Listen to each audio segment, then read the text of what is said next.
Welcome back, everybody, to Smash This Podcast. Yeah. Holla. We are live post Money in the Bank 2024. And as you can see, depending on where you're watching this from, I got some buddies with me. I ain't doing this alone. This is way too big to do alone. Way too big. I got some ramblers from Ramblers Unleashed with me. We got the man with the golden voice, Dizzy, next to me, and we got the man downstairs who's always just, clouding up the basement, the Baron. Fogging it up, baby. Fogging it up. What did you guys think of this show? I mean, we're still getting info here because the press conference with John Cena is going on right now, but what did you guys think, man? Overall, dude, yeah, man, another good show from WWE. Not too long, not too short. I mean, there's a time limit on these things for me because I'm older now. But I thought it was great, dude. It was great. 5 matches that were all pretty solid, and some good stories came out of it too. Yeah, these matches, they were freaking intense. Like it was unlike any other thing that I've ever seen out of a WWE pay-per-view. It was really good. 5 matches. They were rather long, but that's okay. They weren't too long. They're never overdone, So that was overall, that was really, really smart of them to do. So props. It was a great PLE.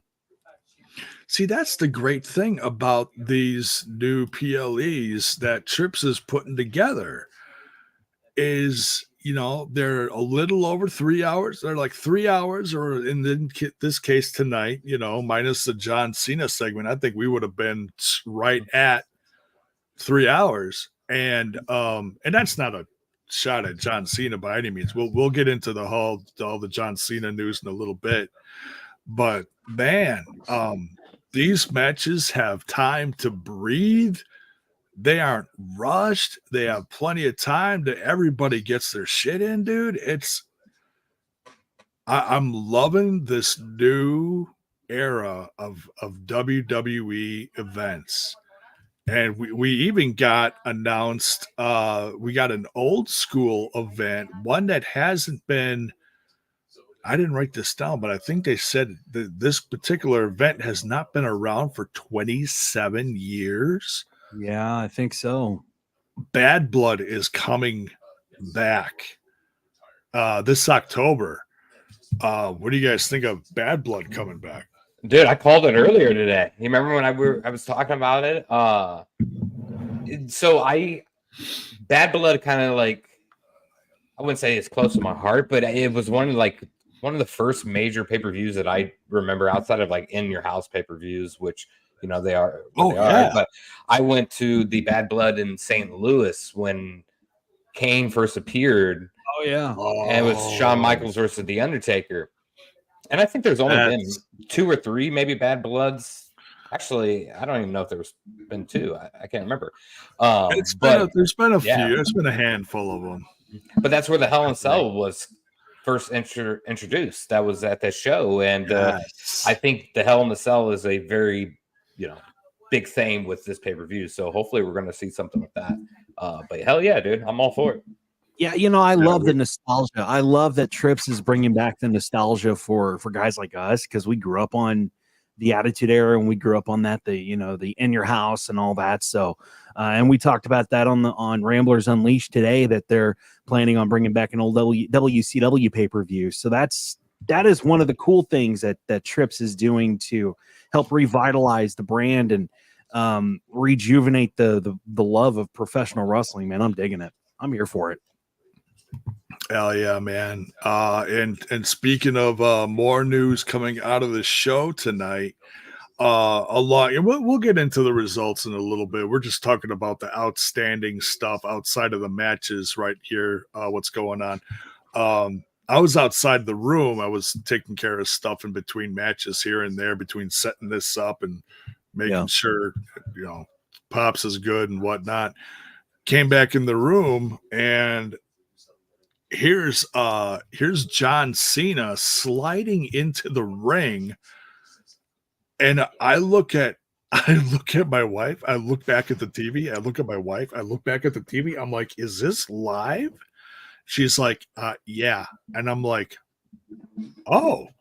And then as soon as I like refocused on the TV, he's got his back to the camera and it says, you know, you can't see me after this. It says above that. I'm like, after this. And I'm like, and I didn't see the front of the shirt. And then I'm looking at the front of the shirt and I'm like, fair, like it says like the last tour or something like that. Well, I'm even like, his rally towel said something, you know, about this is it or something like that.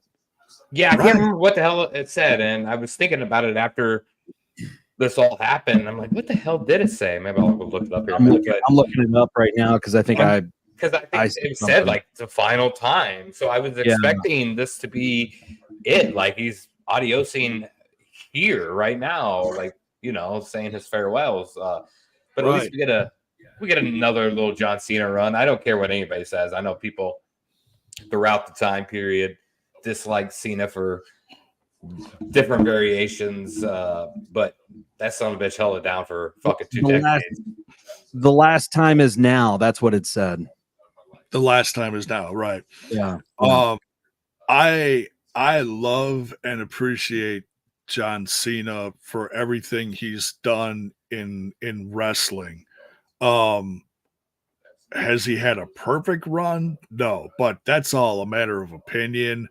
These people argue like, oh, he's been champion so many times. It's like, yeah, but you got to realize a lot of those times were transitional so that he could put over someone else, you know? Right. And everything he's done for the fans, the Make-A-Wish Foundation. I'm a big, like, if you're big in the Make-A-Wish, you know, let's say universe, whatever. You know, he put together, I don't know how many Make-A-Wishes throughout the years, 500 or something. He's got like a record or something. Yeah, he holds a record. I think that's amazing. I think that's one of the most unselfish things you can do in your career, outside of the ring. You know, it's one thing to sit there and just sign 8x10s. It's another thing to take personal time out of your day, go visit kids in the hospital, or you know, set up a luncheon for Make-A-Wish kids, stuff like that. That's just like, and the reason why is, and I've mentioned this a few times on my show throughout the years, but my cousin Michelle passed away from leukemia when she was a teenager, and one of the last big events was when Saturday Night's Main Event came to Milwaukee, and it was the night that the Mega Powers exploded. But that same night, everybody backstage went to go visit my cousin as a part of Make-A-Wish, including Brutus the Barber Beefcake, who was their favorite at the time. So anytime I hear stuff about, you know, wrestlers visiting the military, Make-A-Wish, any of that stuff, I think that is so special, you know? Yeah. It's huge, especially, you know, being John Cena, it's really like insane because like it's 500. That by the longest shot is how many wishes have been made. It's literally insane. You think about it, talk about it. Oh yeah. He set the record for Make-A-Wish, and you know, kids everywhere just loved him. And I know that he had a love-hate relationship with a lot of fans, you know, because by the mid of his run, he, you know, I think fans just wanted him to go heel, you know, because it was time for him to go heel. But he really, honestly, I mean, there were times where he was just a tweener. You know, he was hovering between face and heel, which is okay, but that's the same thing that Roman did. And look how well it worked for Roman Reigns. You know, I mean, when he finally went heel, people actually liked him, you know. So and for John Cena to take time out and away from the WWE, because he was a WWE guy. He still is. He will always be. But absolutely. For him to take the time away from the company and then to come back as long as he was gone for, I think it just revitalized his career. And I mean, he definitely set a precedence. He's the GOAT. He's the GOAT. You can't put it any other way. He's the GOAT of that generation of wrestling for sure. There's nobody. And then the matches he had, you got to remember the feuds like Edge. Oh yeah. AJ Styles with the United States run he had.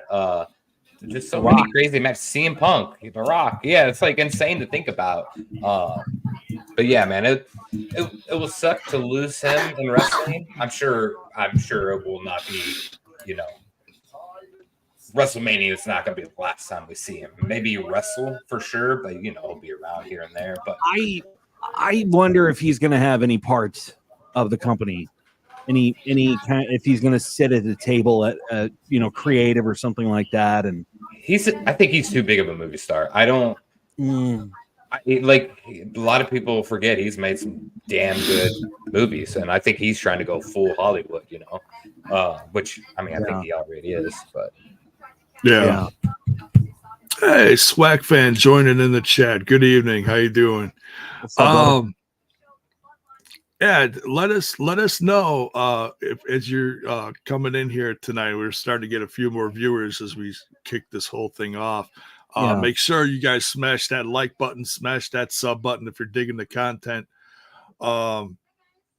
And if you're watching on the Ramblers Unleashed Facebook page, make sure you follow the page, give us a like, share it with your friends, because we are co-streaming.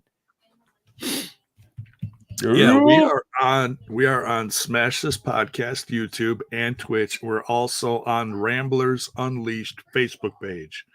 So wherever you want to watch it from, it's all good. It's all love, and it's just to help, co-promote what we're all doing here. So yeah.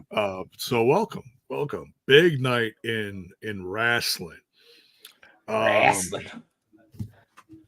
Swag fan here says we got a I Believe Joe Hendry signing the Money in the Bank post show. Yeah, I saw one during the pay-per-view somewhere. Somebody was holding the sign up. I saw it. I don't know where.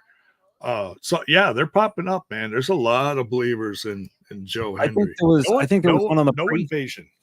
Oh no, I think there was one on the pre-show too, because I think Joe Hendry retweeted it, and he said, that's I saw that too. Hey, his name in there here. You go. So yeah, as far as big time news coming out of the pay-per-view,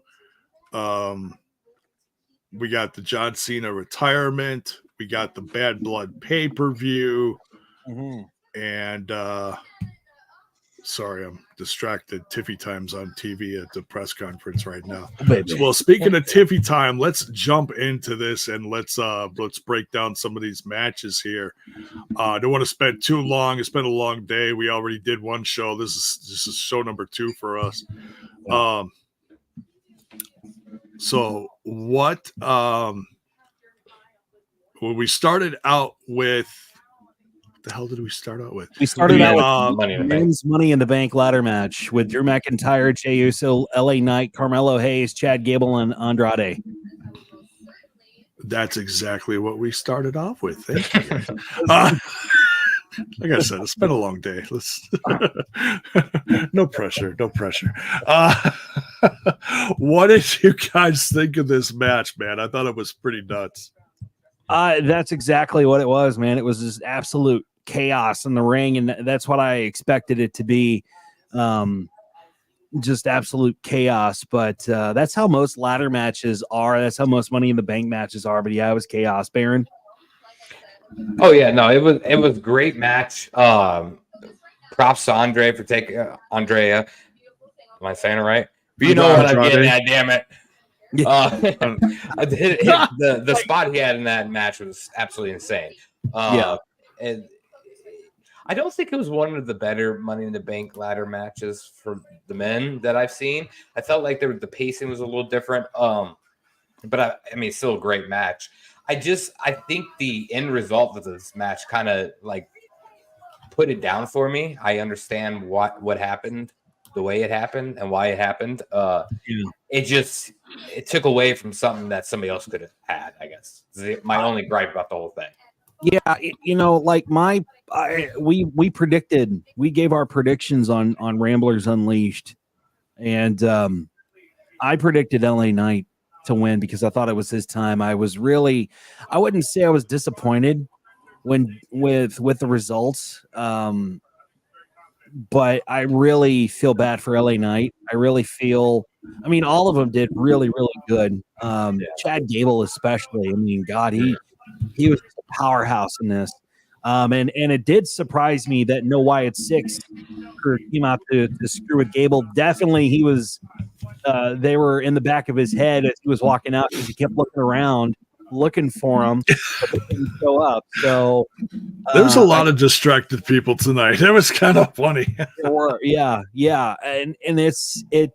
I don't know. I'm kind of indifferent about it. I really wanted LA Knight to win because I feel like the dude is just so charismatic and he's just so over with the fans. And I just think it's his time, man. J-Bone, what were your thoughts on it, dude? Yeah, I was hoping, I was rooting for him or Jay, you know, but part of me really thought it was gonna go down to someone like Chad Gable, because he's been asking for help outside of his old crew. So I figured tonight of all nights would have been a great night for the Creed brothers to show up and start wreaking havoc and get Chad Gable up that ladder and, you know, retrieve a case. You know, and then, we didn't get anything from the Wyatt 6, but that doesn't mean that we're still not going to get some of that. It's all about timing, and you can't throw too much on one show because otherwise it's just going to feel overbooked. Yeah. So I'm okay with that. I mean, it was chaotic enough just having CM Punk on the show, and we'll get to that later. We'll get to that. Which I thought was hilarious. So this Toronto crowd certainly ate it up too. Damn near blew the roof off. But yeah, I love this match. Everybody put in 110%. I was like, I had a feeling once Drew McIntyre won and everything else, we started getting breadcrumbs the rest of the night, especially during the Seth Rollins Damian Priest match. I'm like, okay, something's happening. You know, we're gonna get a cash in tonight. Something big is gonna happen. We're either way, we're getting a new champ, which okay. Close. Darn close. Not quite. But yeah, Drew McIntyre winning was like, it just set the whole course of the evening off to just a ridiculous amount of chaos.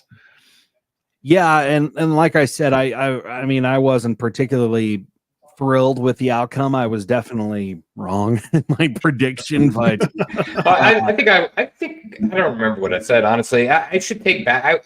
I didn't mean it as like I was disappointed in that. I think, you know, I wanted somebody else to win, obviously. But as soon as it happened, we all knew what was happening. Like, it was very predictable and it made sense and it was good. We just got over a year-long Damian Priest briefcase run or whatever we want to call it. So, you know, we don't need another one of those. So good booking on their part on that, really, if you think about it. But still, it was a great match. Yeah, it was a good match. Yeah, it was a very good match. Yeah. Yeah. All right, next we've got the Intercontinental Championship on the line. Sami Zayn. What's that, dear? Say it right. Oh, whenever they say Intercontinental, I'm like, well, how do you say it? And she goes, Intercontinental.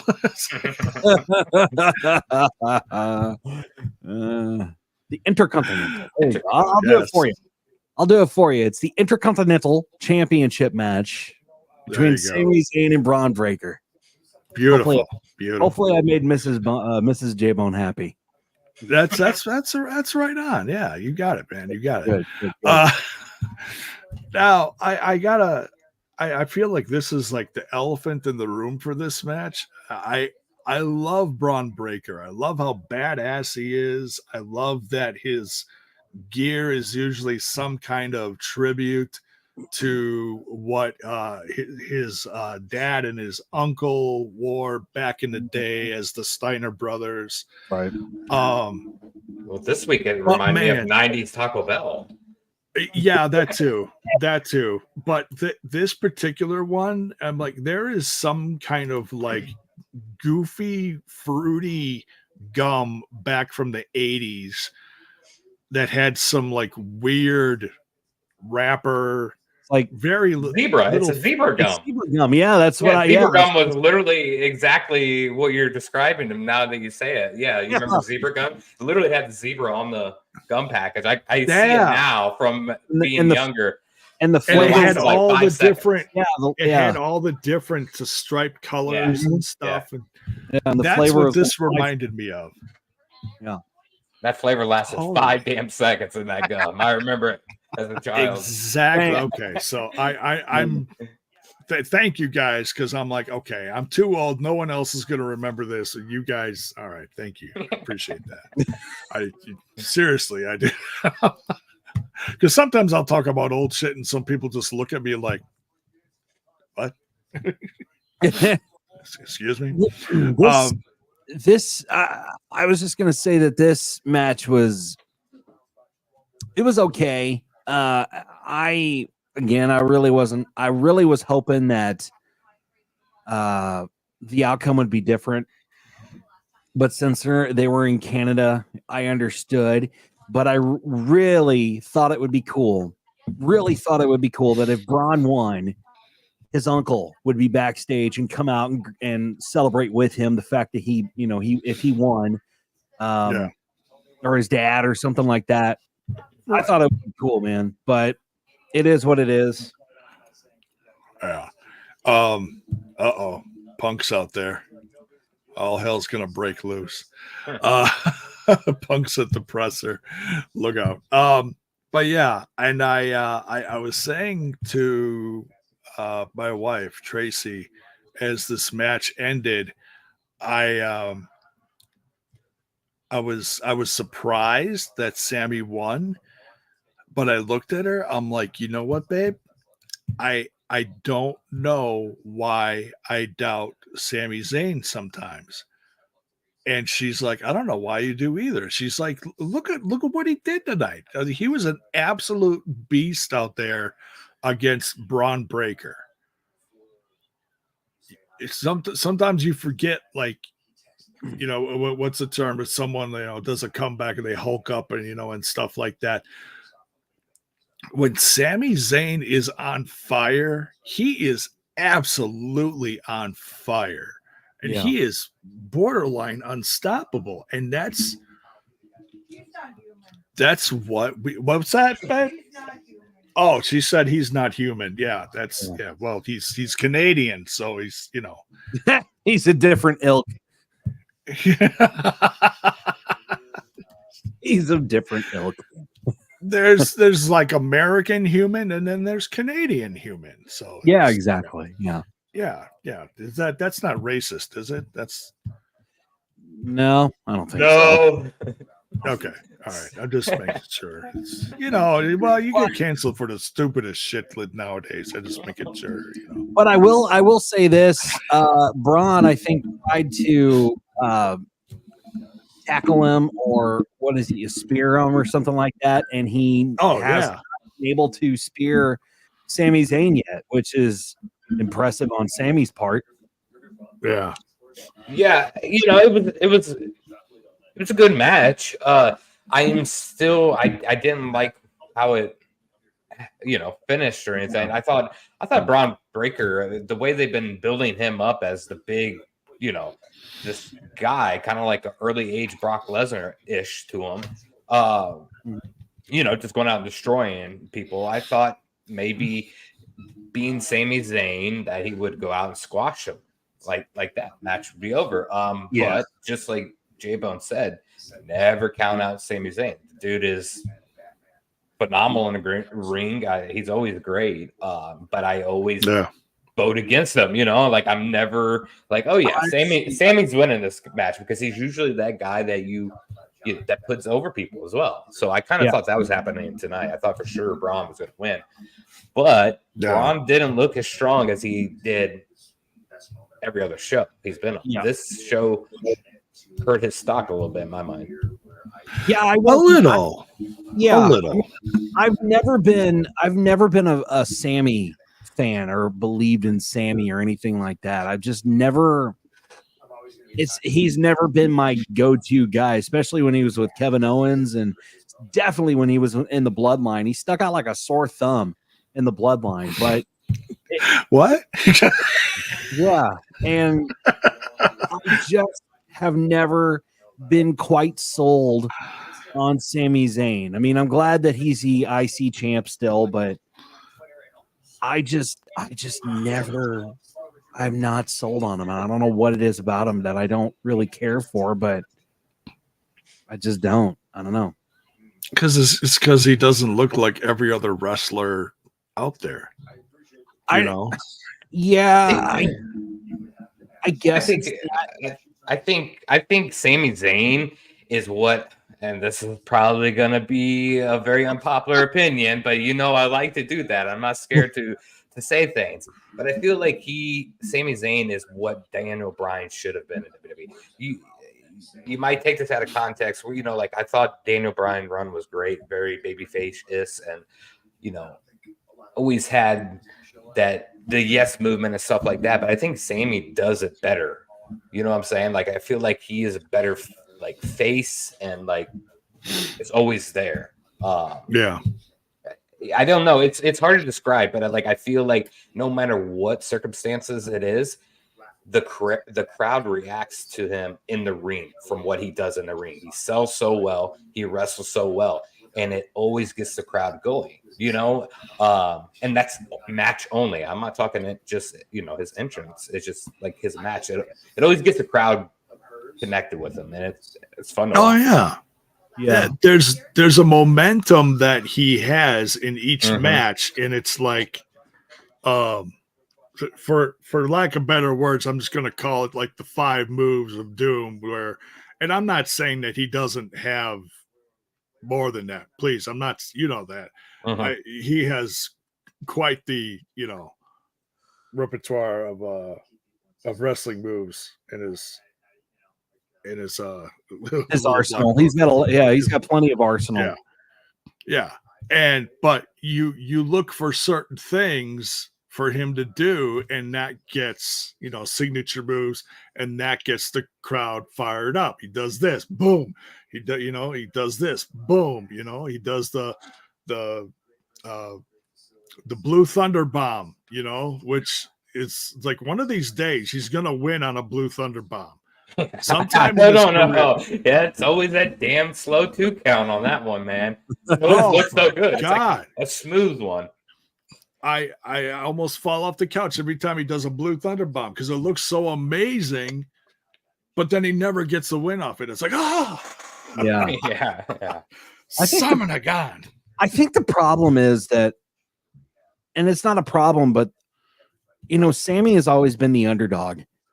Sammy has always been the guy that people just don't believe in. And I guess that has carried over into my train of thought on Sami Zayn, especially going up against a guy like Bron Breakker. I mean, who is just a powerhouse, who's been strong ever since his debut in the WWE, and moving him to SmackDown was a really good move on the company's part. But putting him up against Sammy, and I get why they did it. I mean, I know they want a Sammy and Gunther rematch or whatever, but I don't know. I don't understand. Like, it's like Baron said, I don't understand why you're pushing Bron Breakker like so hard just to knock him down a couple notches. Is this? It's gonna help him grow, though. I mean, he had a good match. He didn't do anything wrong in this match. No, I'm not saying that. I'm saying that. Right. I'm saying that the booking. I'm saying the booking, and I know it's to help him grow, and I know it's to help him, understand that hey, you're not going to win every single match. I get that, but oh yeah, you made him out to be so freaking strong, and he came to this match just really, he didn't have the same intensity. When he was on SmackDown and when he debuted on Raw and then he transferred to SmackDown, all the matches that he had were with jobbers to make him look strong. And and they didn't have to do that. They didn't have to, no, but they did, and he had those backstage segments and all that. But I don't know. I don't know. I'm not sold on that. I feel bad for Bron, honestly. I just hope they get mismanaged. He's young. He's got a long road ahead of him that is going to probably be pretty damn good. So I think he'll be fine. But it did bring him down a notch a little bit, and I think that's a humbling moment that people, newer to wrestling kind of have to have. We got to not forget, like, Sami Zayn beat fucking Gunther, one of the top tier guys in the ring. He held that title for how many days? Well, good for Sami. I hope he has a good run. Yeah, so I was like, you gotta look at some of the stuff. It's like he beat Gunther. And if he didn't beat Bron Breakker, then you'd question some stuff. I totally get why they did what they did. And that's not to say that Bron Breakker will come back on SmackDown and be like, I want one more shot. I want you at SummerSlam. It may happen. We don't know. So we'll see. Yeah. Punk's eating donuts. Oh man. Now I want donuts. When is that guy not eating donuts? My goodness.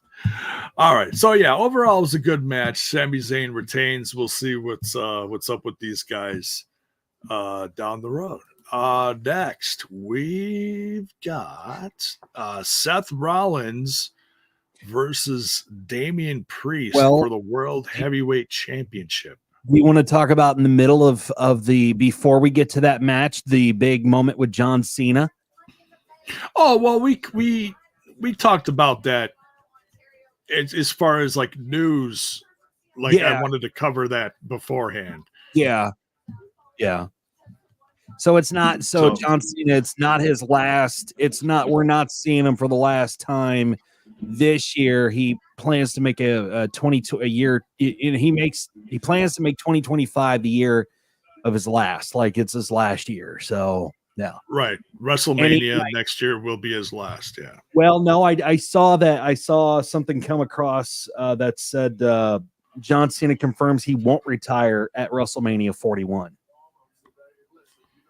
So we'll have to dive into that on Ramblers Unleashed. But I thought he said that WrestleMania would be his last. Like he said like he definitely said that, but maybe it's like he'll come the next night and be like, oh, I retire Monday or something like that. Whatever it is, but damn well this is not the last time we'll see him. That guy, he is wrestler, WWE, but it was kind of surprising to see him. So he said it says John Cena confirms that his career won't end at WrestleMania. He plans to start in January and end in December. Cena confirms that he will remain with the WWE family at some capacity. Yeah. Oh yeah. I'm sure he's going to continue on with the company somehow. Yeah. Peacemaker season 2. I haven't seen Peacemaker season 1. I hear it's good. Oh, it's great. I hear the soundtrack is great too. Right up my alley. Yeah. Yeah. Bunch of hair metal or something. Hair metal 80s, you know? There you go. Hair metal 80s and John Cena dancing around in his tidy whities. What more could you ask for? My goodness. They just replayed the clip of Drew McIntyre rearing back and elbowing Adam Pearce, and Adam Pearce basically climbing on top of him and getting in his face like, hey, son of a bitch. Oh, man. Oh, man. Drew is, whew. We're going to see a new level of Drew McIntyre come these weeks ahead leading into SummerSlam. It's going to be nuts. I don't doubt for a second that we're going to see some kind of, we're not going to get a Hell in a Cell, but we're going to see some kind of gimmick match that Drew is just going to want to rip CM Punk's head off. But anyways, All right. So Seth Rollins taking on Damian Priest.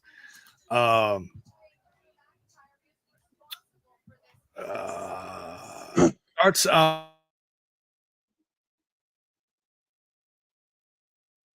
one-on-one and then goes to McIntyre cashing in partway through the match, making it a triple threat.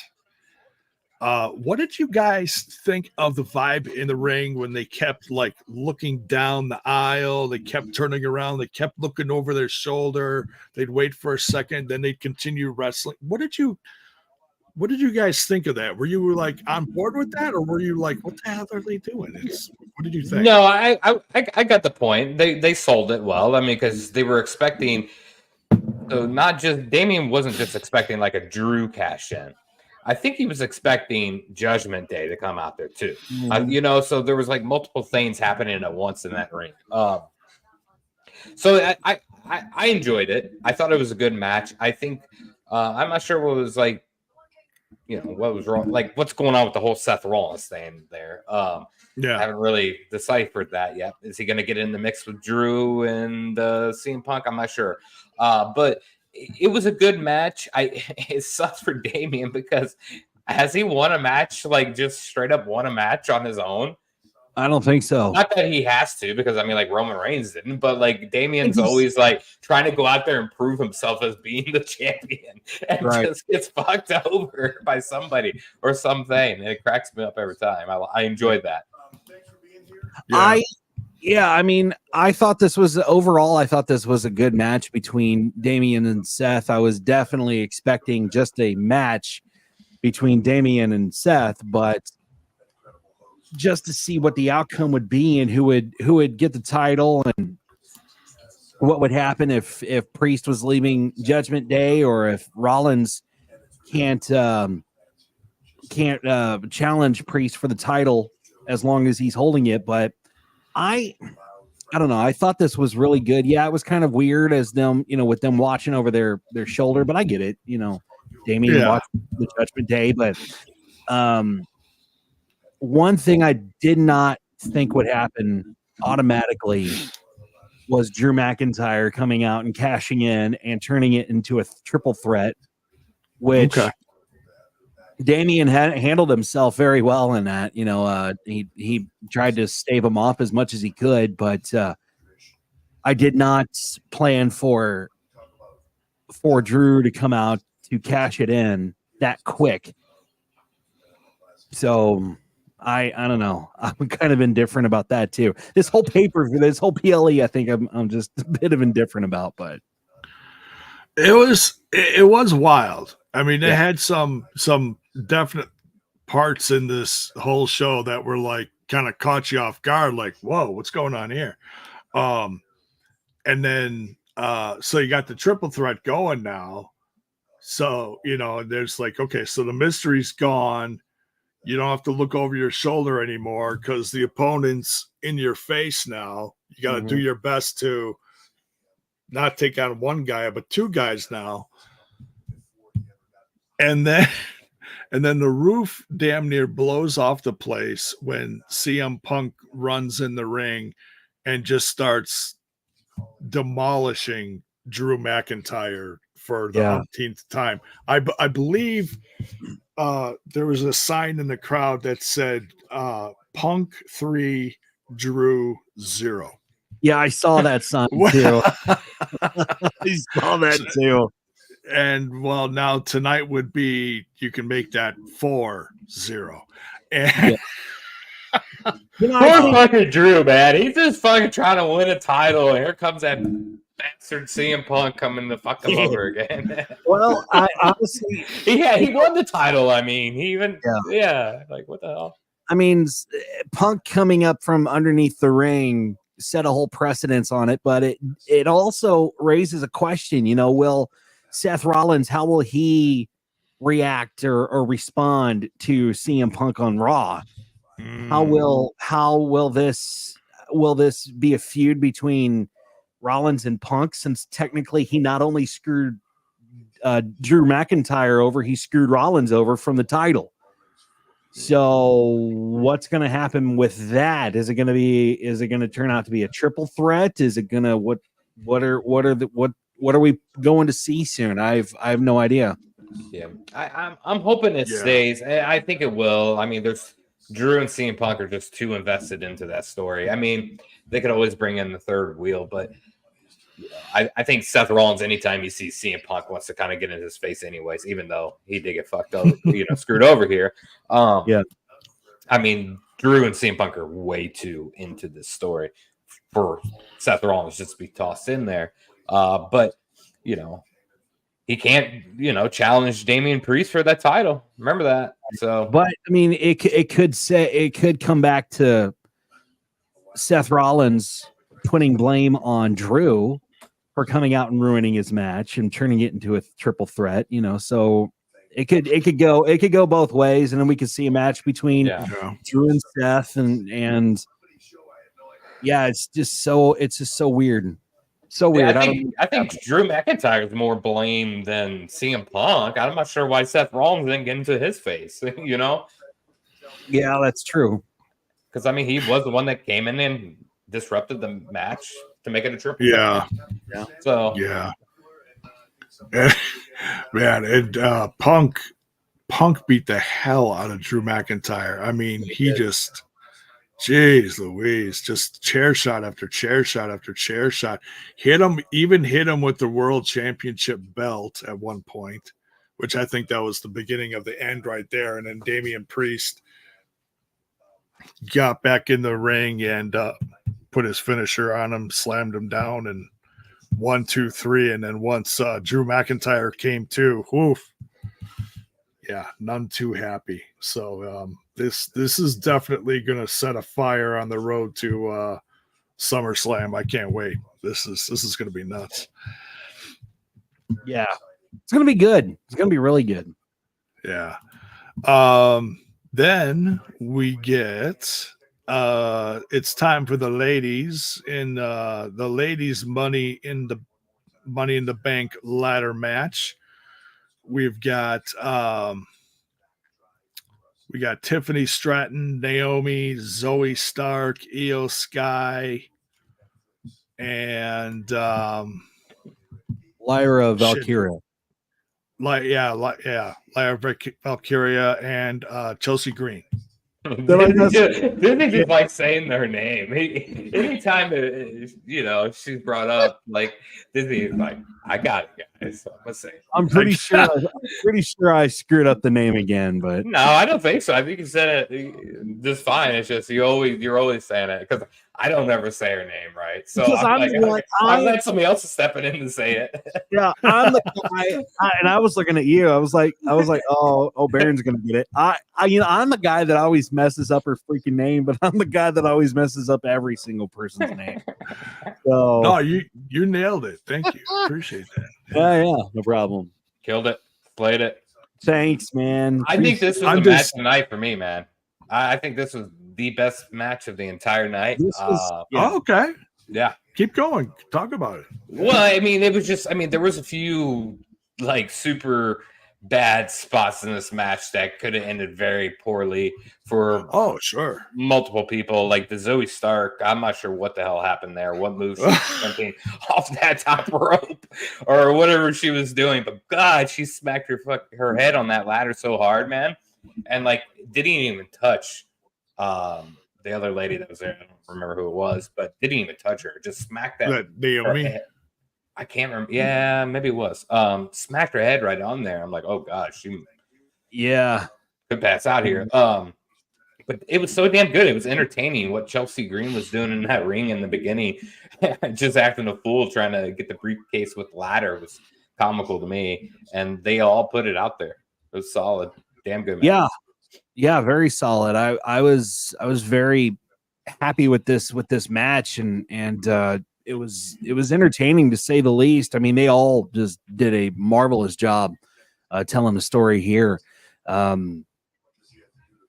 I think that it was definitely my prediction was wrong yet again. I think throughout this whole freaking PLE, my prediction was wrong because I predicted that Chelsea Green would win, especially since they're in Canada and she's from Canada. I just figured that Chelsea Green would go over, but it was close. It was very close. It was very, very close. I was like, oh my God, I'm going to get one right tonight. But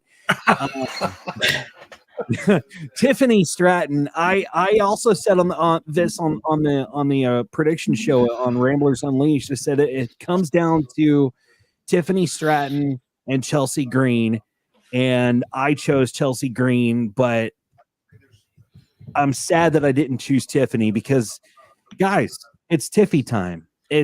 She did a great job, and she deserves a Money in the Bank briefcase. Oh yeah. So congratulations to Tiffany, man. She is absolutely one of the biggest and brightest up and comers in the women's division in WWE. She's folks, she's not just a pretty face. She's got a wealth of entertainment and talent behind her. And it's just the fact that she's from the Midwest makes me feel like she's just that much more authentic. She's from Minnesota. She's a state over from me. So I'm like, okay, I always support all of the crazy ones that come from Wisconsin. Like, there was Kennedy, there's Tommaso Ciampa, there's Austin Aries, a bunch of those guys. It's like there's just a different breed of wrestler that comes from the Midwest. Hell, look at CM Punk, It's but Right. Tiffy time is she's really something. And I'm gonna go back and watch the presser. It's Tiffy time. Tiffy time. Yeah, there's some great spots in the match, man. I thought by far this was the match of the night for me. It was entertaining. I was focused the entire time, and they put it out there. So props to them. And I think this was the one match I got. Well, maybe I got a couple right, but this was for sure the match I got right.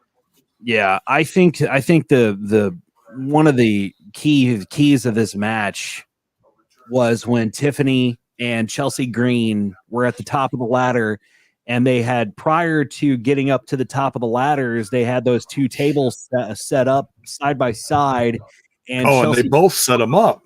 Yep. And Chelsea took the bump and went through the tables. I thought that was really, really cool of Chelsea to do, because I don't think I don't know. Correct me if I'm wrong. Has she ever taken a bump like that? I'm not sure through tables. Actually, she's in a lot of. Actually, she has. There was a match a couple years ago when Chelsea was in TNA with Deonna Purrazzo. And Deonna Purrazzo and Chelsea Green were both kind of a tag team, kind of a buddy system, I guess you could say, at the time.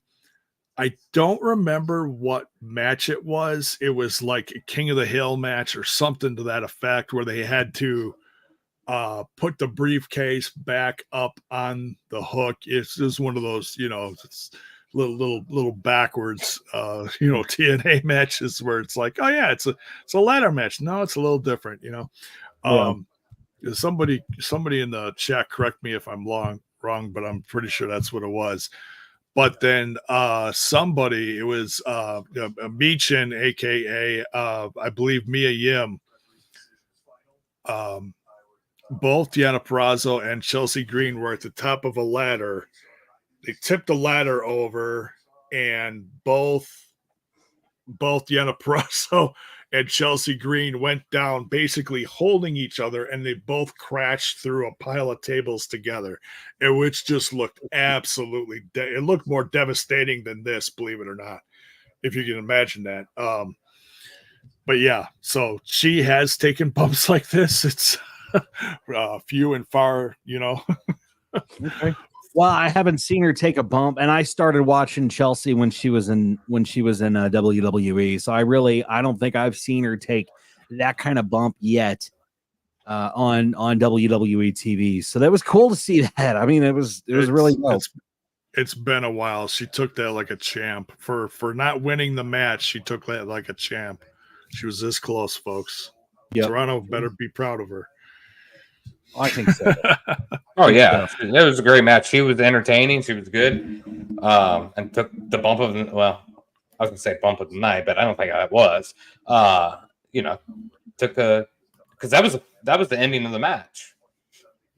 That last bump was and then Tiffany got the briefcase down and she sat on top of the ladder and but we didn't see no Piper. Oh no, we did not. No, she did, which I was really. Somebody predicted that we were going to see her. Down. Yeah, it might have been you, J-Bone, but I remember earlier when we were talking, and somebody predicted that. I'm like, yeah, I could see it happening.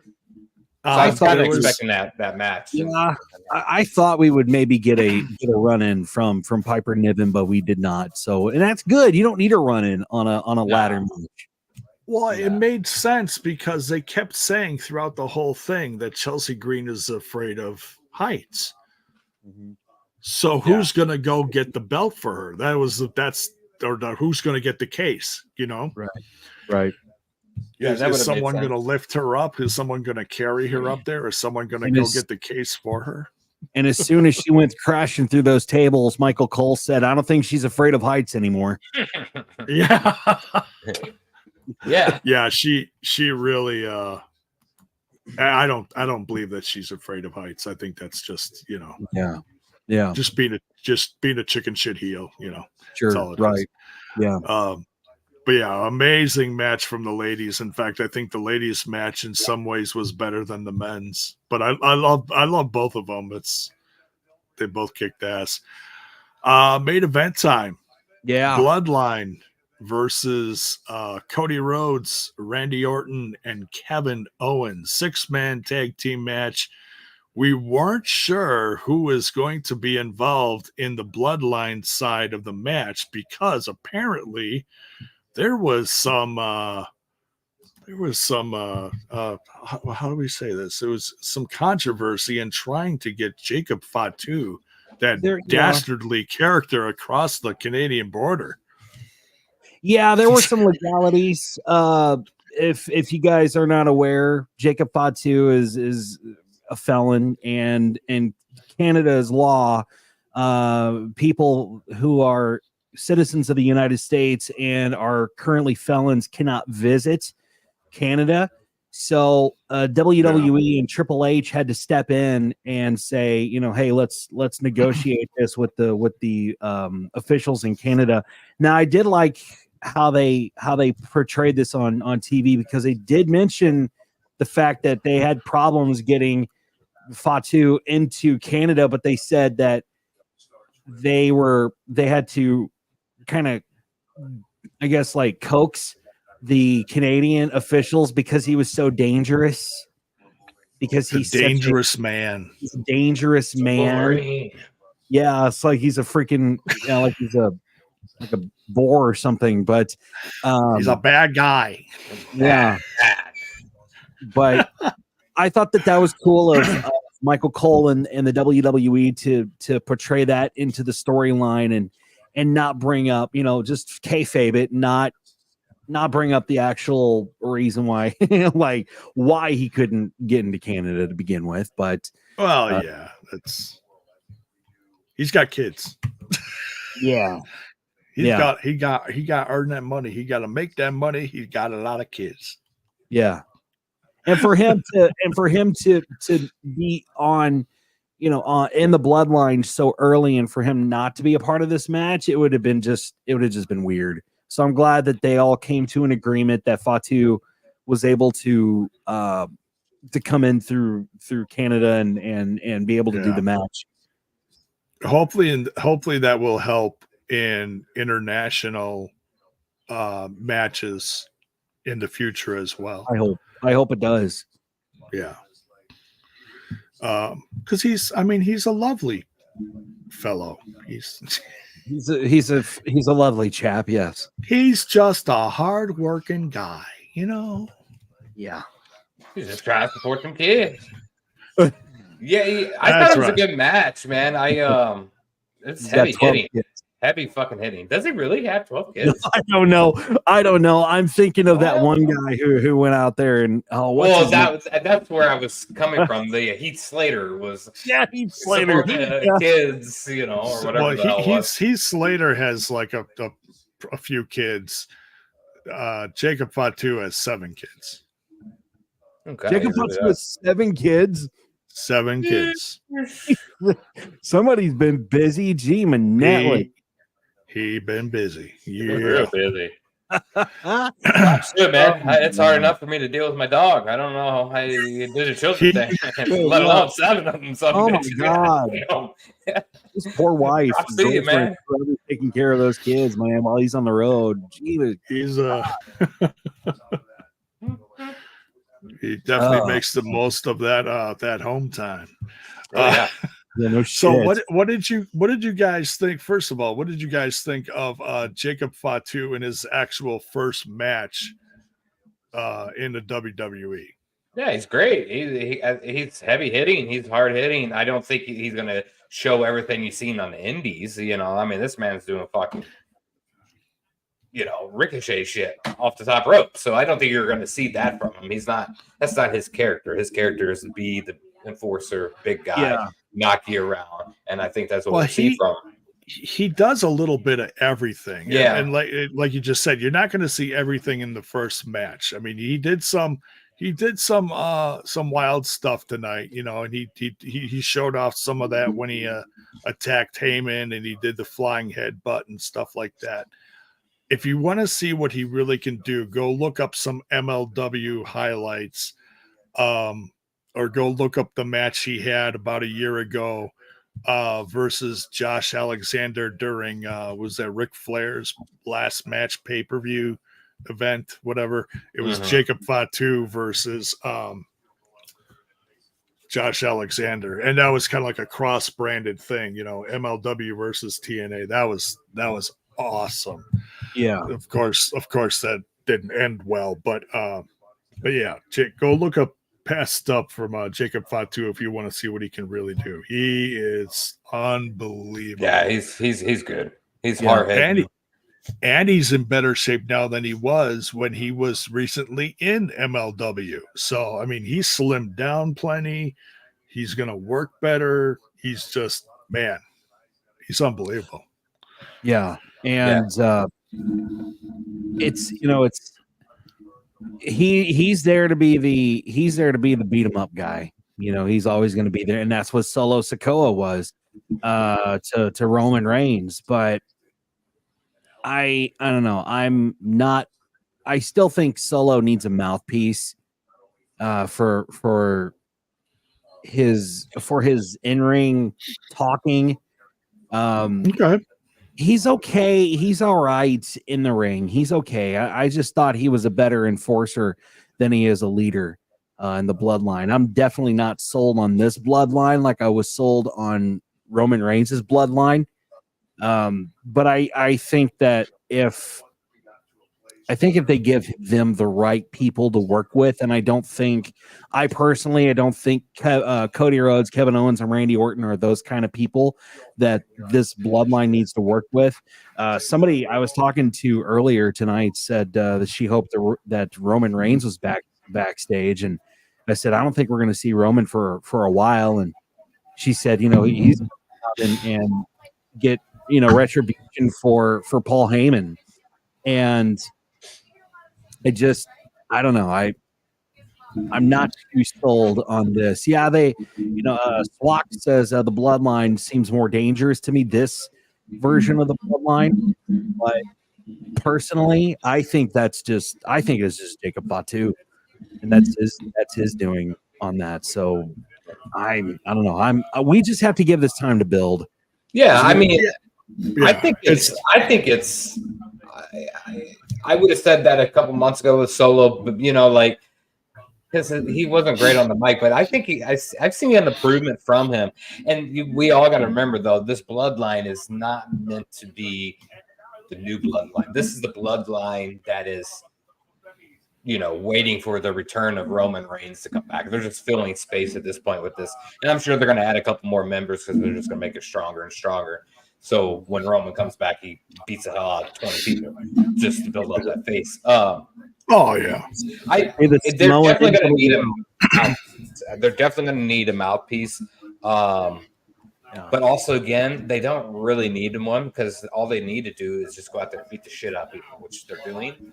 Yeah, I think that sends a strong enough message.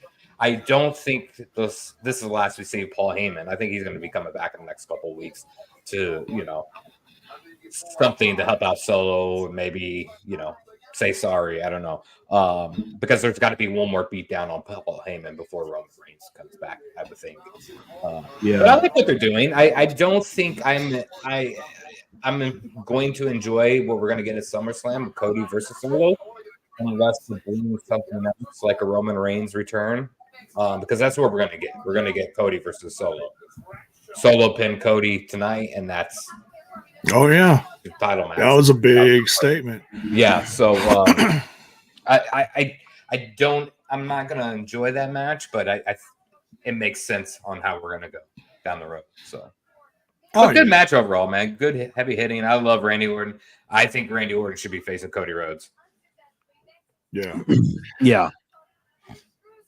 There's it was interesting watching how Cody, Randy, and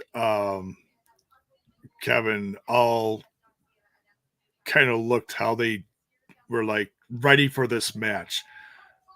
Like you saw, Randy was kind of doing his thing. Cody was doing his thing. Kevin got in the ring and didn't move for 5 straight minutes. He was getting that ass beat. He was laser focused. Yeah, that was something. It was a good back and forth. It really was. I was almost expecting someone new from the bloodline because Hikuleo's got to show up at some point. I think that's pretty much going to be the last one as far as I know, and that is the younger brother to Tama Tonga and Tangaloa, and he's about 6'9". He's very tall. He's not super muscular, but he's very tall. He's very athletic. Yeah. Go watch some New Japan. I definitely TNA footage. I got a brush up. What about that low blow? Yeah, in the match where he missed the first one and then connected with the second one and literally punched his brother right in the face. Did you catch that at all? I was like, oh damn. Oh yeah, who was he? He was trying to put that on. Was that Kevin Owens? Kevin Owens had him in the. Goddamn, I forgot the name of the move. He was gonna put him in the power bomb or something. And yeah. and Tongaloa got down on the ground, and he didn't get close enough. So when he went to do it, he clipped his butt and was like, okay, he didn't get far enough underneath it. Right. Yeah. So yeah, and Kevin Owens was like moving away from him as he did it. So yeah, it looked goofy. But then when they showed the replay, they only showed the one. So then it's like, okay. Yeah. But yeah, yeah. right in the face. I was like, damn. Poor guy. Poor guy. That's your brother. What are you doing? Good main event though, man. I have, I see where the story's going. I see the vision of it. It's gonna be good down the road. It's a huge build up for Roman. I hope he doesn't come back until close to like Royal Rumble time. Let it build. Let that shit build. Fuck it. Yeah. Yeah. We definitely need another beatdown for Paul Heyman for Roman to appear. But then again, it's like, okay, well, Roman comes, he can't fight the Bloodline alone. So who aligns with Roman? Is it going to be Jimmy and Jay? I think I pondered that myself, and I think everybody thinks he's got to have the odds even. That's Roman fucking Reigns. That man just, had a 3-year title reign, beat everybody down. The super babyface Roman coming back, he may not need anybody, man. He might just come in and clean house. Everybody.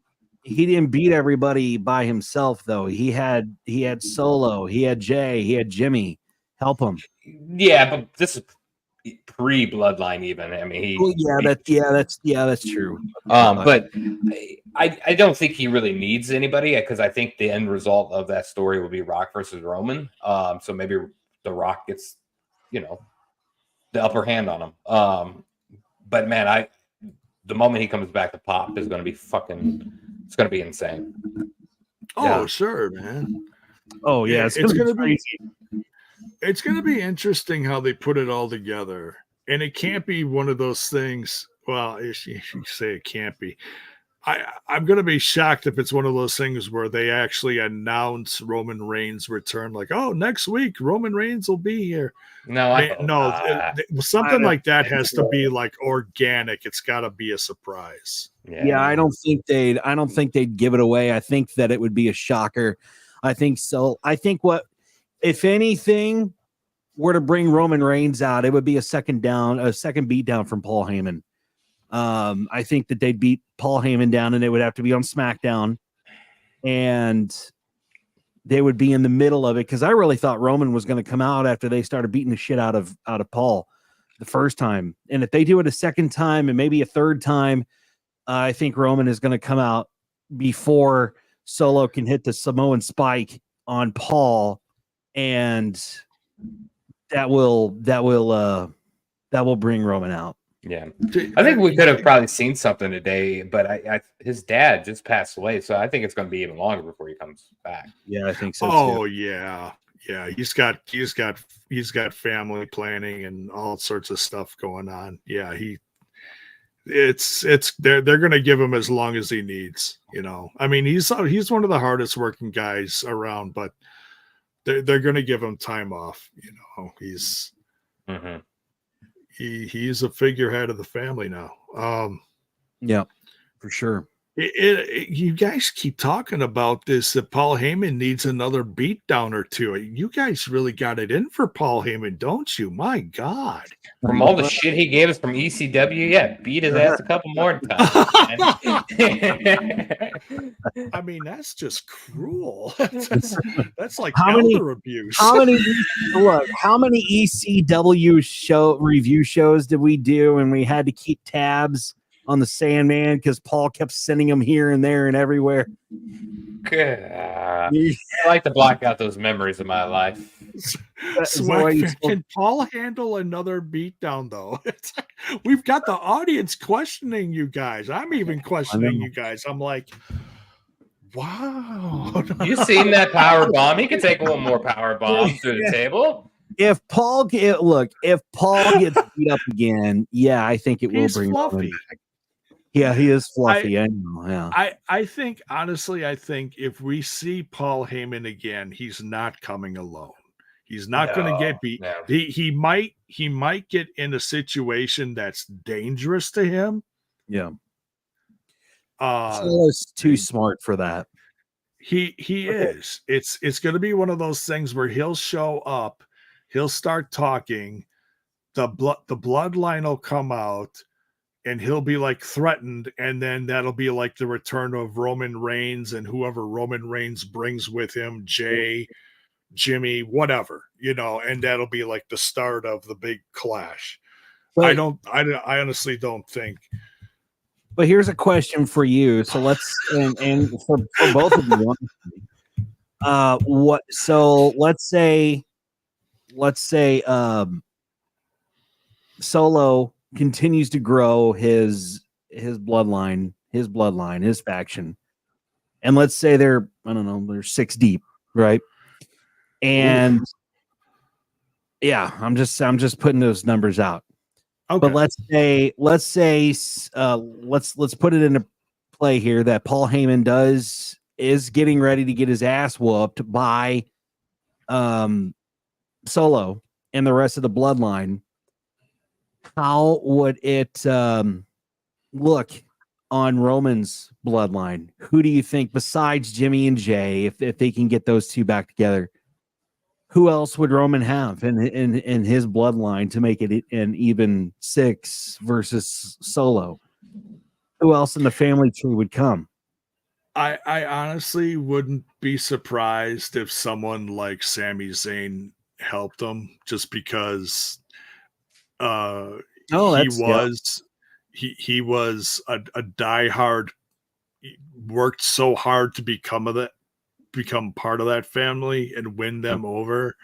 And yeah, there were problems, but now there's a mutual enemy, maybe something. Well, he's on a different show, maybe, I don't know, we'll see. But that's just the first one off the top of my head. As far as actual like Usos, besides the actual Usos and Roman, I'm not sure. Baron, who do you think, man? That's the GOAT Roman Reigns. He don't need nobody. Give him his mouthpiece. Let him come out there. Superman punch him all. He don't need nobody. That's Roman Reigns. Put some respect on that man's name. He don't need nobody holding his hand in that ring. All he got to do is one of those big spear and the Superman punch. So just a spear and a Superman punch. I'll take him out. The 6 guys. Cool, man. Right on. Roman Reigns versus the world. Well, I mean, you got to remember, didn't Roman Reigns win the Royal Rumble being number 1 overall? Yeah, that's true. He's won the Royal Rumble twice. So I don't think he needs anybody. But if he does, I would probably agree with Sami and then Jey Uso. But I don't think he needs somebody. Yeah. Okay. Well, yeah. Okay. We'll have to wait and see when Roman comes back and deals with all of this, because, man, this bloodline certainly is becoming quite dangerous. But I want to thank you guys for joining me on this. I didn't want to go too much past an hour. We're just about 15 minutes past the hour, and with a short card like this, it's easy to kind of just breeze through it. But great discussion, guys. Thank you so much. And I'm trying to keep these shows coming on a pretty regular basis now. So watch for more from Smash This Podcast in the near future, along with the shows that I do with these guys on Saturday afternoons for Ramblers Unleashed on the YouTube. And I'm going to be working on getting a Twitch going for that one too, I believe. I think that'd be beneficial. Yeah. And then you could also find me over on the old Total Nonstop Impact, where we cover all the TNA content for the week. So, but good stuff. Good money in the bank. Yeah, for sure. And I think we're gonna dive into more news on Saturday's show for Ramblers Unleashed, because that's primarily what we do on Saturdays. Is we talk news about the backstage stuff with we'll definitely dive into Money in the Bank, and we'll probably get into Heat Wave a little bit, which is Sunday. It's tomorrow. It's a good time. Honestly, I mean, it's a good time to be a wrestling fan. So, follow the show on YouTube. Here on YouTube, you can just look up Ramblers Unleashed and give us a like, give us a sub, ring that bell for live notifications when we do go live. And we'd love to have you aboard. Just watch all the damn shows. Absolutely. Anything that where can I point? There we go.